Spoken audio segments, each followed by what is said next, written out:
I've always loved going to quiet bars. There's something about the dim lights, soft music, and the hum of people talking that helps me unwind. But after what happened that night, I'll never see a bar the same way again. It was a Friday evening, and I had just gotten off work. My week had been exhausting, and I needed a drink. There was a small bar I'd been to a couple of times, tucked away on the edge of town. It was called the Hollow Tap, and I liked it because it was never too crowded. The night was chilly, and a light rain had started falling by the time I pulled into the parking lot. The bar sat alone, surrounded by dark woods. It had an old sign hanging above the entrance that creaked whenever the wind blew. The place looked almost deserted, except for a few cars parked outside. I pushed open the heavy wooden door and stepped inside. The warm air, filled with the smell of whiskey and wood polish, wrapped around me like a blanket. There were only a handful of people inside, 2 men at a table in the corner, a couple sitting at the bar, and the bartender wiping down glasses. I nodded at the bartender and took a seat near the middle of the bar. "Whiskey neat," I said, my voice blending with the low murmur of conversation. As I sipped my drink, I couldn't shake the strange feeling that hung in the air. Something felt off, though I couldn't put my finger on it. The rain outside had picked up, and the sound of it drumming on the roof added to the bar's eerie atmosphere. The bartender, a tall, thin man with a tired face, caught me staring into my glass.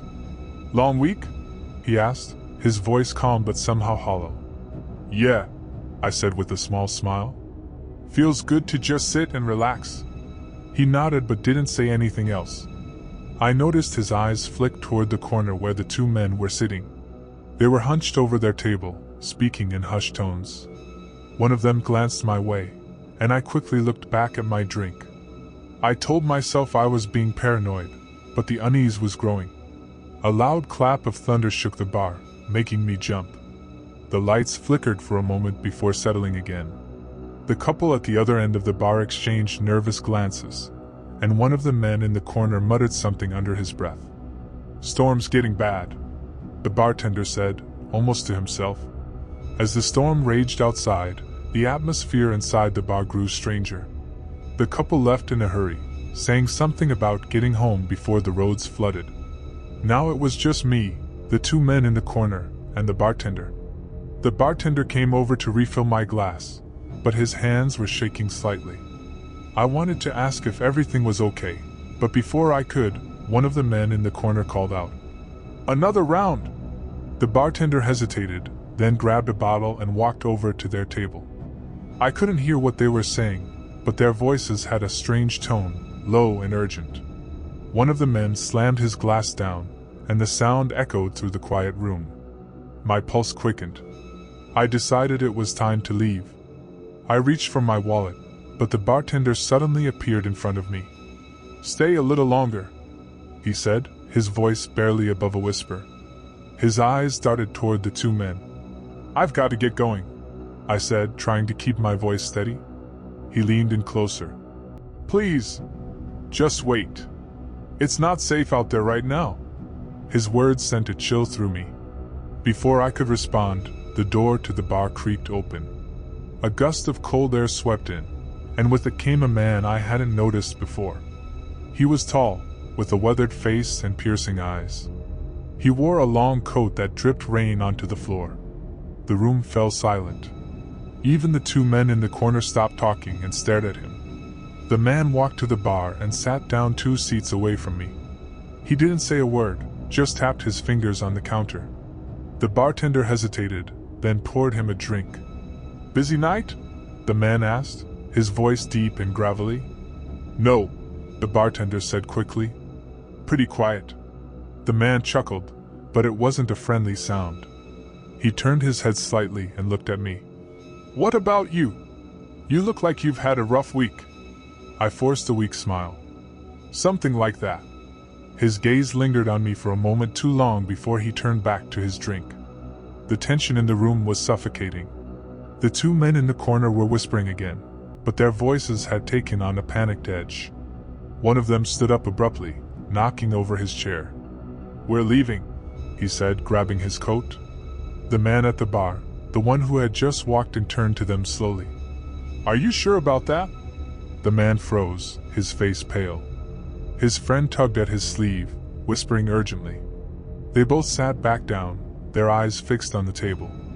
I couldn't take it anymore. I slid off my stool and reached for my jacket. The man's voice stopped me cold. "Leaving so soon?" I turned to face him. He was smiling now, but there was no warmth in it. "I've got an early morning," I said, trying to sound casual. He nodded, but his eyes never left mine. "Storm's not letting up. Roads might be dangerous." The bartender cleared his throat. "I'll get your tab." As I waited, the man kept watching me. His smile widened, and I noticed something in his eyes, something dark, almost inhuman. The bartender handed me my receipt, his hand brushing mine. His fingers were ice cold. "Drive safe," he said, his voice barely audible. I nodded and walked toward the door, my heart pounding. As I stepped outside, the rain hit me like a wall. The parking lot was empty, except for my car and the two men's trucks. The storm had knocked out the streetlights, and the woods beyond the bar were a black void. I climbed into my car and locked the doors. My hands were shaking as I started the engine. In my rearview mirror, I saw the man in the long coat step outside. He stood there, watching me, the rain pouring off his hat. I backed out of the lot, my tires slipping on the wet gravel. As I drove down the empty road, the headlights barely cutting through the rain, I couldn't shake the feeling that I was being followed. I glanced in the mirror again. Nothing. But then the whispering started. At first, I thought it was the rain against the windows. But the sound grew louder, more distinct.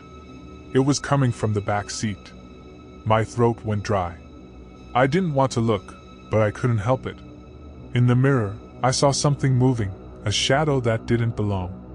I slammed on the brakes and spun around, shining my phone's flashlight into the back seat. Nothing. The car was empty. I sat there, heart racing, as the whispering faded. When I finally worked up the courage to keep driving, I realized something chilling. The storm was silent now. No rain. No thunder. Just an oppressive, unnatural quiet. And then, in the distance, I saw them, two faint headlights coming toward me. But something about them wasn't right. They were too high off the ground, and they didn't move like a normal car. I didn't wait to find out what it was. I floored the gas pedal, speeding down the dark, twisting road. When I finally reached the safety of the main highway, the storm returned, thunder, rain, and all. I never went back to the hollow tap. And sometimes, when I'm driving alone at night, I still hear the whispering. It started like any normal night out. I was driving home from visiting my sister when I decided to stop for a quick drink. The storm had come out of nowhere, and the rain was so heavy I could barely see the road. My GPS showed a small bar up ahead. Rusty lantern. I didn't know the place, but it seemed like a good spot to wait out the worst of the storm. The building was old and worn, with faded paint and an old-fashioned lantern hanging above the door. The parking lot was nearly empty, just a couple of muddy cars sitting under the dim glow of the single overhead light. I pushed through the heavy wooden door and stepped inside. Warmth washed over me, and the faint smell of wood smoke and spilled beer filled the air. The bar was quiet, too quiet.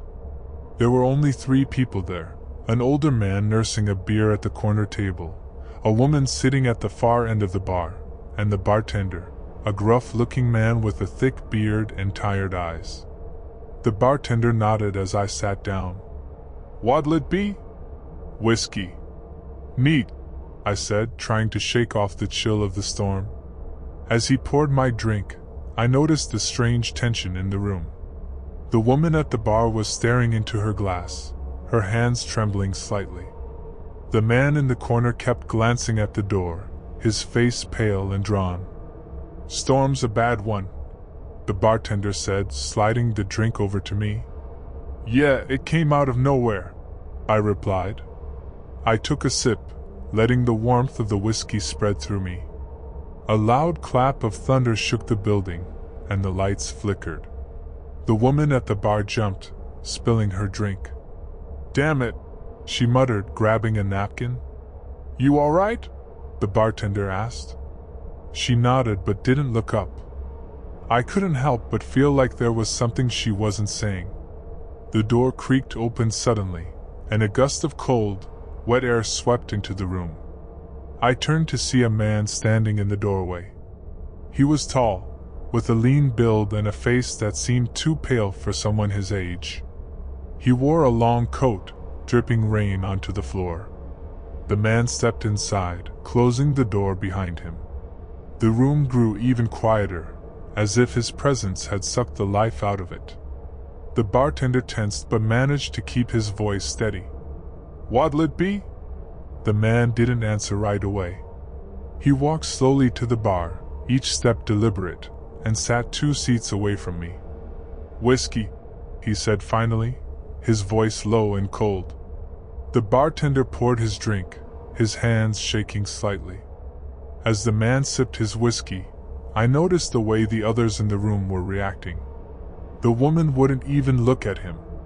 The old man in the corner had his head down, gripping his beer like it was a lifeline. The stranger's eyes met mine, and a chill ran down my spine. There was something off about him, something unnatural. "Storm's bad," he said, a faint smile playing on his lips. "Yeah," I replied, my voice barely above a whisper. Another loud crack of thunder shook the building, and the lights flickered again, this time staying off for a few seconds before coming back. When the lights returned, the man in the corner was gone. I blinked, looking toward his empty chair. No one else seemed to notice, or maybe they were pretending not to. The bartender glanced at the empty seat, his face pale. He opened his mouth as if to say something but then closed it again, shaking his head. "What happened to the guy who was sitting there?" I asked, trying to sound casual, though my heart was racing. The bartender didn't answer. He just looked at the stranger, who was still sitting calmly, sipping his drink. "You shouldn't have come here," the woman muttered suddenly, her voice barely audible. I turned to her. "What?" "You shouldn't have come here," she repeated louder this time. Her eyes were wide, filled with fear. The stranger chuckled softly. Now, let's not scare the man." The woman stood abruptly, knocking over her stool. "I'm leaving." "No, you're not," the stranger said, his voice still calm but carrying a chilling weight. She froze, her eyes darting to the door. The bartender stepped back, as if distancing himself from whatever was about to happen. I didn't know what was going on, but every instinct in my body was screaming at me to leave. I grabbed my jacket and started toward the door. "Leaving so soon?" the stranger asked. I stopped, my hand on the door handle. I didn't turn around. "I've got somewhere to be. No one leaves until I say so," he said, his voice now ice cold. I turned slowly, and what I saw made my blood run cold. The man's eyes were glowing faintly, a sickly yellow light that seemed to pulse in time with the storm outside. "What? What are you?" I stammered, my voice shaking. The man stood, towering over me. "I'm the reason this place is still standing," he said, his smile widening to reveal teeth that were unnaturally sharp. "And you? You're tonight's entertainment." Before I could react, the lights went out completely. The room was plunged into darkness, and the sound of the storm outside seemed to vanish, replaced by an eerie silence. I felt something brush past me cold, like a winter wind. Then I heard the woman scream. Fumbling with my phone, I managed to turn on the flashlight. The beam cut through the darkness, revealing the bar was empty. The woman, the bartender, even the stranger, they were all gone. The door behind me creaked open slowly. I didn't want to look, but I couldn't stop myself. Standing in the doorway was the stranger, his glowing eyes cutting through the darkness.